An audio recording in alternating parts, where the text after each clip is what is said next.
Boa noite a todos.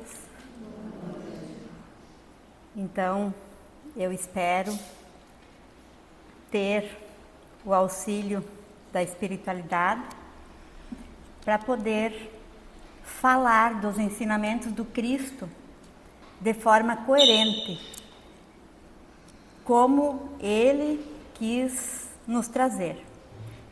Então, como nós estamos trabalhando com os temas do Evangelho, hoje eu vou trabalhar o capítulo 25 e os itens 6, 7 e 8. Né? Então, o assunto é observar os pássaros do céu. Observar os pássaros do céu por quê? O que tem a ver os pássaros conosco? Jesus não foge a nada do que nós, humanos, prestamos atenção. Ele observa muito bem. E quando ele fala observai os pássaros no céu, ele tem um propósito muito grande que a gente compreenda e que muitas vezes nós não entendemos o que ele quis dizer com isso. Então nós somos seres que gostamos e usamos símbolos, né?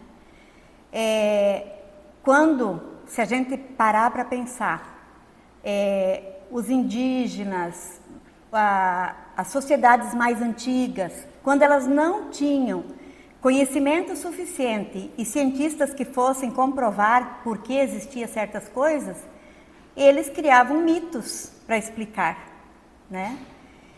E as parábolas não deixam de ser uma forma simbólica, né, que Jesus utilizou para nos fazer entender o que era possível naquele momento. E se a gente parar para observar os pássaros, por que observar os pássaros no céu? Os pássaros estão, normalmente, quando eles estão voando, eles estão entre o céu e a terra. Então, eles representam a questão, vamos supor, que seja a personificação imaterial do que é transcendente. E o céu, o que seria o céu? Seria o transcendente. E quando a gente fala da transcendência, muitas vezes nós não conseguimos entender, né? Muita gente não acredita que existam espíritos e que há comunicação dos espíritos porque pensa, se eu não estou vendo, Deus não existe, porque eu não estou vendo, eu não vejo nenhum espírito. Então, quando Jesus traz a questão de observar os pássaros no céu, ele está mostrando para nós, né, que é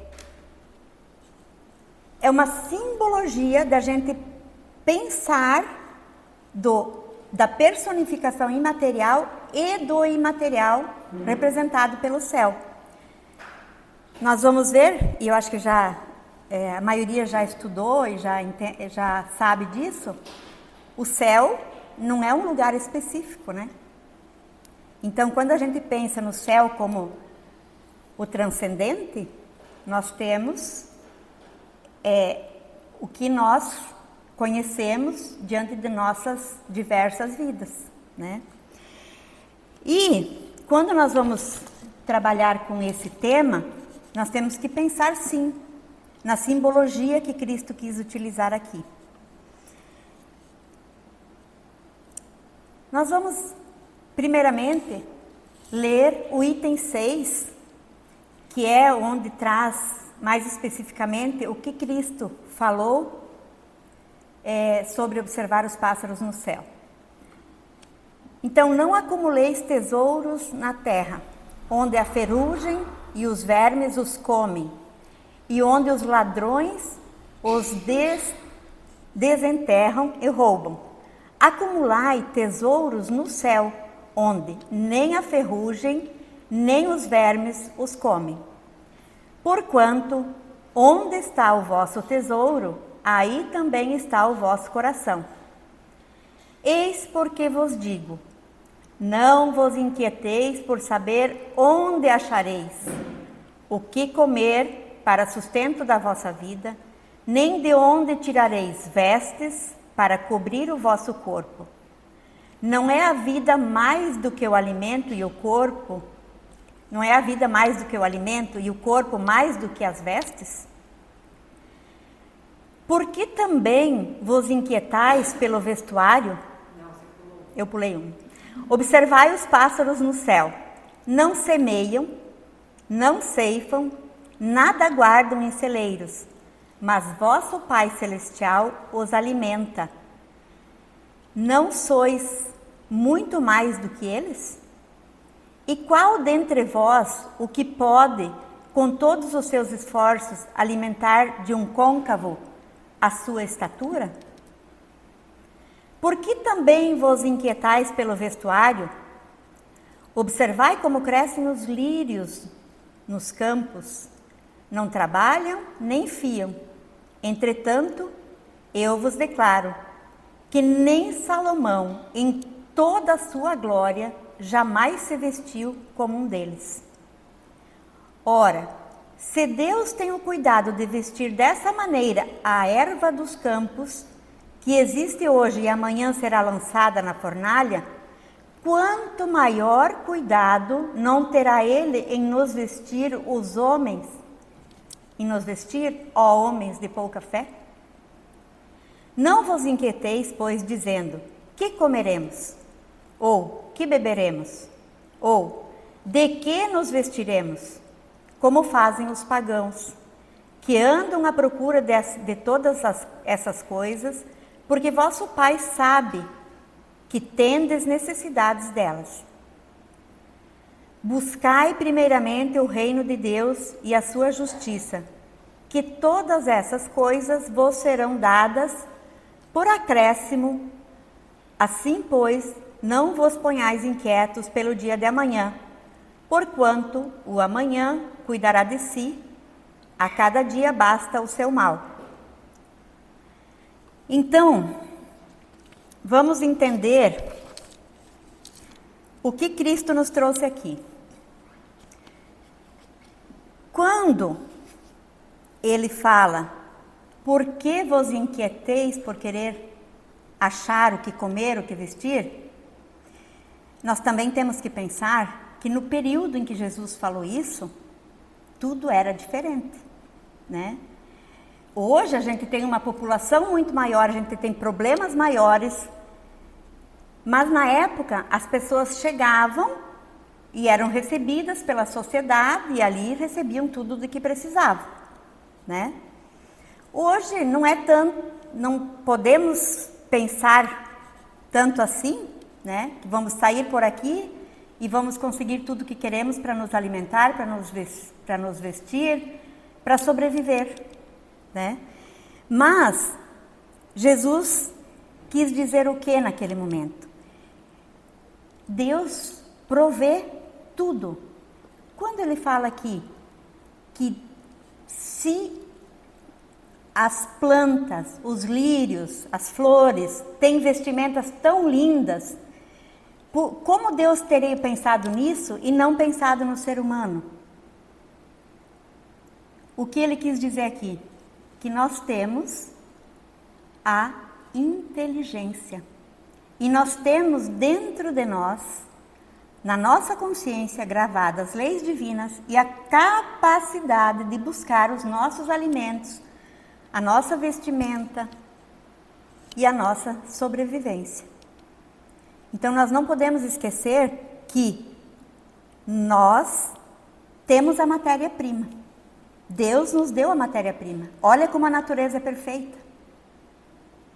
E nós temos a inteligência para transformá-la e podermos, com isso, transformar em alimento, em vestimenta, em moradia, em tudo mais, né? Jesus jamais quis dizer que nós não devemos nos inquietar no sentido de comodismo. Ele não quer dizer que com isso nós devemos sair por aí e esperar que todos nos deem o que nós precisamos. Mas sim, Ele nos conclama a trabalhar, a agir, a buscar desenvolver a nossa inteligência e a nossa capacidade. E nós temos isso, né? Então Deus provê os recursos, né? E nós devemos confiar na providência divina. Mas nós temos um grande problema. Nós confiamos em Deus. Mas por que às vezes a gente não consegue tudo aquilo que a gente pede? É Deus que não nos dá? Ou é nós que mudamos a trajetória? Quando nós temos dificuldades financeiras, dificuldades de termos uma habitação, é Deus que está nos castigando, que não está querendo nos dar? Não. Na verdade, fomos nós que desviamos no caminho e hoje estamos procurando refazer essa caminhada, buscando nos melhorarmos moralmente e chegar o momento em que nós habitaremos um planeta perfeito. Um planeta onde nós não teremos mais dores, não precisaremos mais passar por provas e expiações. Mas como nós sempre estudamos aqui na Casa Espírita, né, depende de nós. O tempo depende de nós. Depende de como nós agimos. Então, cada filho de Deus precisa assumir as suas responsabilidades. Só que Deus nos criou com o livre-arbítrio. Então, nós temos todas as potencialidades. Porém, quando aparece certa situação, é eu que vou ter o livre-arbítrio para dizer se eu vou ouvir o meu anjo bom ou se eu vou ouvir alguma outra coisa, os meus instintos, né? Então, nós temos que utilizar os nossos talentos para o bem de todos. E o que seria os supérfluos quando Cristo fala, né, de que a gente não acumule, onde que está essa parte? Enfim, onde ele diz que nós não nos preocupemos em acumular os tesouros da terra, e sim os do céu, porque os da terra, os vermes e a ferrugem irão consumir. E o que a gente acaba fazendo? A gente acaba acumulando e querendo acumular tesouros materiais, né? As riquezas improdutivas, as posses egoístas. Quantas vezes nós erramos no caminho em matar um irmão para ficar com a parte dele de uma herança ou a parte do trabalho dele. E isso não precisamos ir lá na antiguidade. A gente tem hoje ainda. A gente tem as notícias, né, que nos trazem eventos em que hoje ainda acontece tudo isso. E o que seriam os tesouros do céu? Seriam as nossas virtudes, que nós temos que trabalhar no nosso dia a dia e desenvolvê-las. Desenvolver o amor, a paciência, a caridade, a serenidade, né? Enfim, tantas outras, né? Praticar sempre o bem em todas as oportunidades, em todas as ocasiões, né?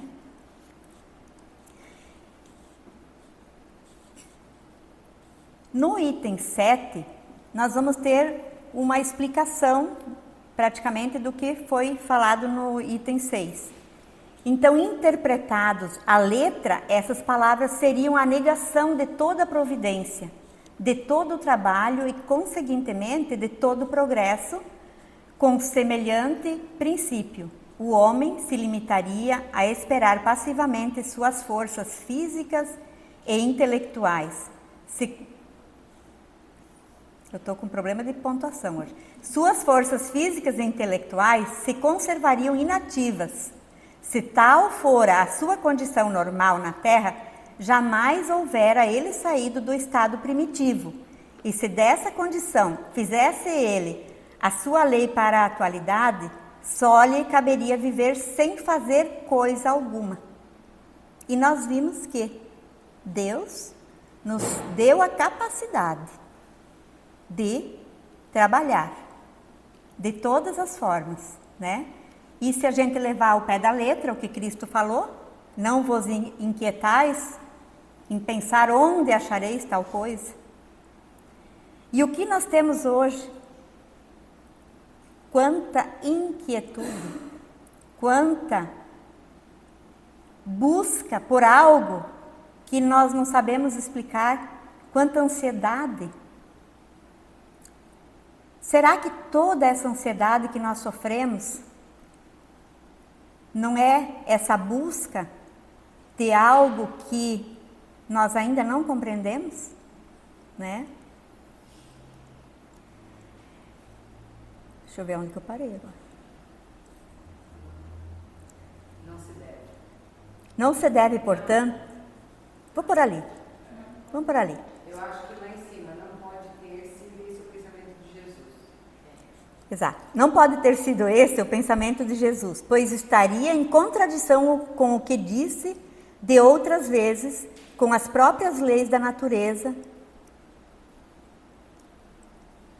Deus criou o homem sem vestes e sem abrigo, mas deu-lhe a inteligência para fabricá-los. Então, aqui mesmo, no Evangelho, traz as explicações, né? Não se deve, portanto, ver nessas palavras mais do que uma poética alegoria da providência, que nunca deixa ao abandono os que nela confiam, querendo, todavia, que esses, por seu lado, trabalhem. E se nela nem sempre acode com um auxílio material, inspira as ideias nas quais se encontram os meios de sair por si mesma da dificuldade. Então, quando nós buscamos, oramos e não conseguimos sair do que nós estamos procurando, ele nos aconselha: pare, pense, reflita, sempre existe uma saída. Mas qual é a saída que a gente procura mais? O desânimo, né? A gente se entrega a um desânimo tão grande que muitas vezes ficamos paralisados e não conseguimos ver a porta que está se abrindo para nós. Então, por isso é necessário que a gente mantenha calma, confie em Deus, faça as orações, mas não faça as orações para cair do céu as coisas. É que nem eu chegar numa prova, né? Eu costumo falar isso, e eu pedir: Deus, pelo amor de Deus, me ajude para tirar 100 nessa prova aqui. Mas eu não prestei atenção na aula, nem estudei nada em casa. Assim é o que acontece conosco, né? Então, Deus conhece as nossas necessidades e a elas provê, como for necessário. O homem, porém, insaciável nos seus desejos, nem sempre sabe contentar-se com o que tem. O necessário não lhe basta. Reclama o supérfluo. A providência, então, o deixa entregue a si mesmo. Frequentemente, ele se torna infeliz por culpa sua e por haver desatendido a voz que, por intermédio da confiança, o advertia. Nesses casos, Deus fala sofrer as consequências, a fim de que lhes sirvam de lição para o futuro. Então aqui deixa muito claro que quando nós não ouvimos as nossas intuições, que é o nosso anjo da guarda dizendo: olha, vai por aqui que é mais tranquilo, e a gente procura fazer um desvio no caminho, Deus nos deixa, porque nós temos o livre-arbítrio, né? Ele deixa nós agir.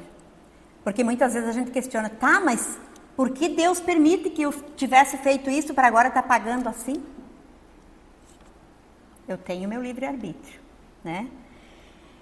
E Deus sabe de tudo que nós precisamos. Então, se nós precisamos passar por uma doença, é porque Deus sabe que isso nos fará aprender alguma coisa. Ou não, se nós continuarmos teimosos, né?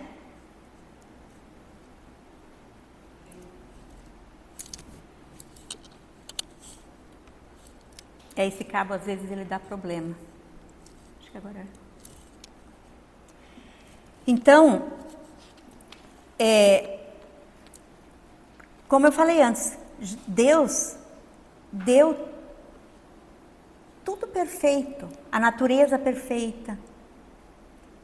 Não daria a nós um castigo de passarmos por coisas que nós não teríamos condições, né? E Jesus fazia um pedido. Ele dizia que nós observássemos de como a vida se comporta, né? E que deixássemos de nos preocupar.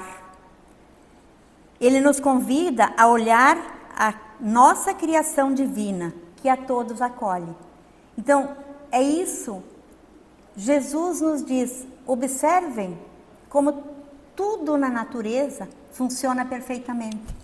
O que não está funcionando perfeitamente é porque nós, homens, com o nosso livre-arbítrio, estamos prejudicando. Estamos trazendo problemas para essa natureza perfeita que Deus criou, né? E lembrar sempre que tudo o que nós vemos na natureza, a perfeição da natureza tem a ver conosco. E se não está perfeita também, né? Somos nós que fizemos a coisa errada. E se a natureza é perfeita e se nós cuidássemos de tudo isso, teríamos bens suficientes para todos. Não teríamos uma sociedade onde alguns passam fome, passam dificuldades e outros têm excedente, né? E se a gente parar para pensar que quando nós temos fé, mas não trabalhamos, fé sem obra é que nem lampião sem querosene, sem luz, né? E a fé, ela deve sempre ser materializada pelo trabalho, sempre.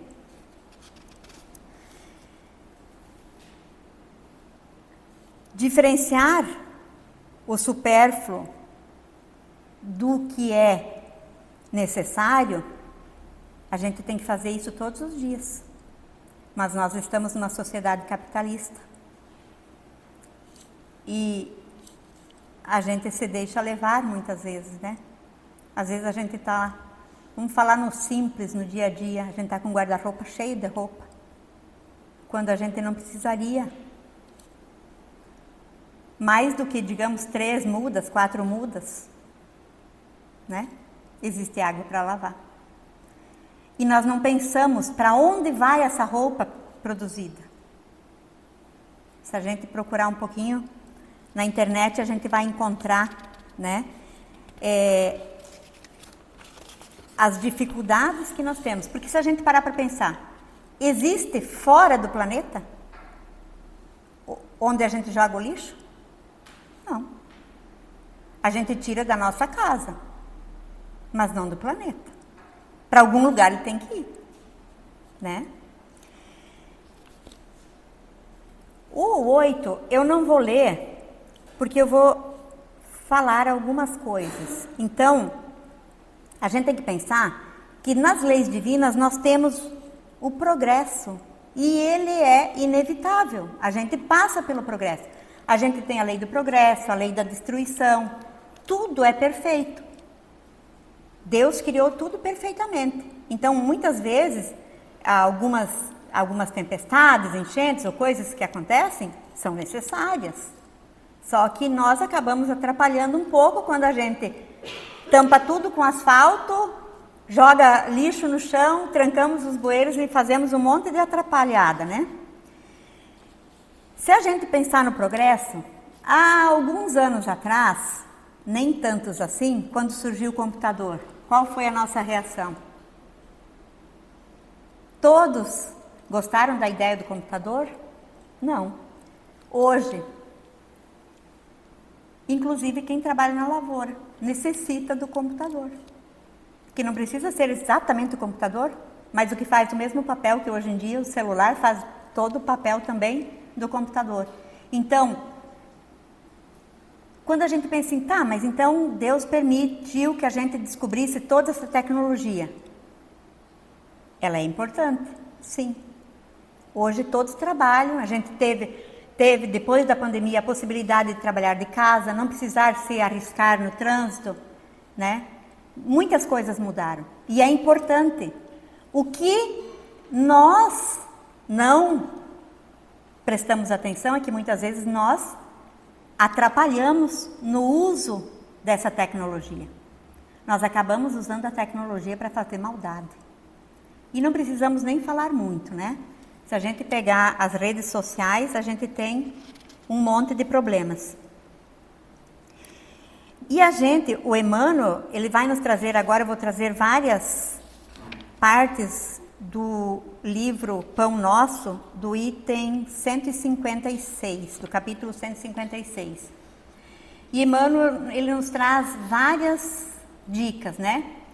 E ele diz que é da lei que o divino se identifique com o que seja divino, porque ninguém contemplará o céu se acolhe o inferno no coração.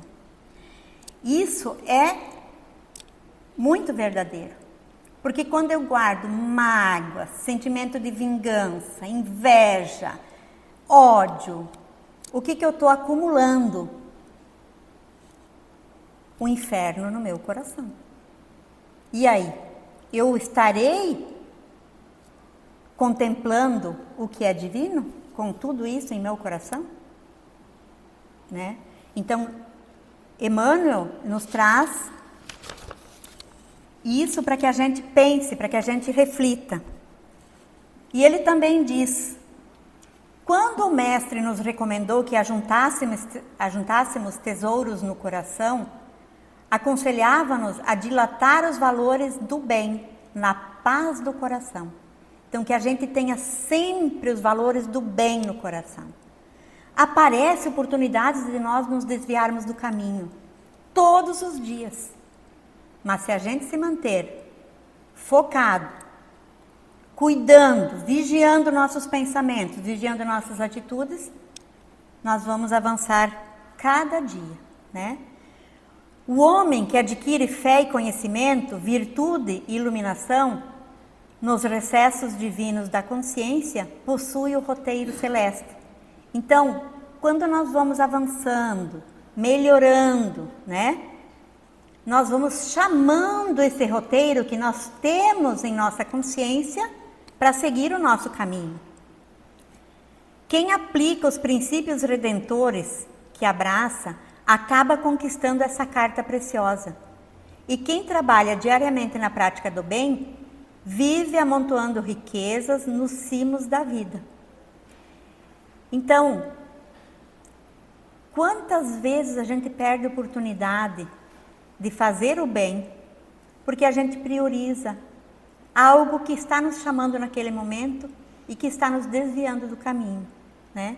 Às vezes a gente deixa de ajudar uma pessoa que está muito necessitada de apenas um momento da gente de conversa.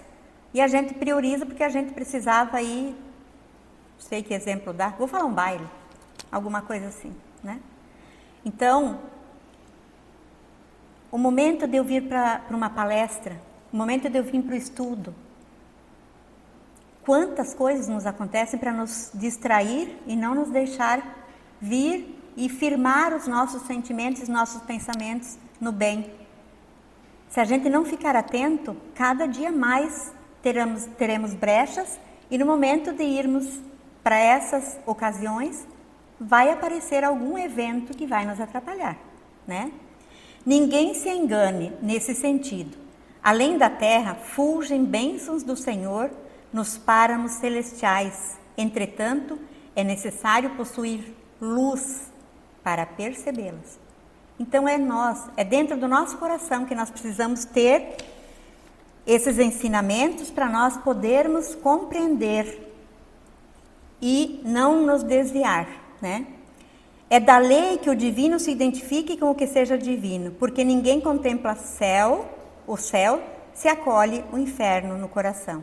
Está aqui dito que o Emmanuel, que eu já tinha colocado antes, né?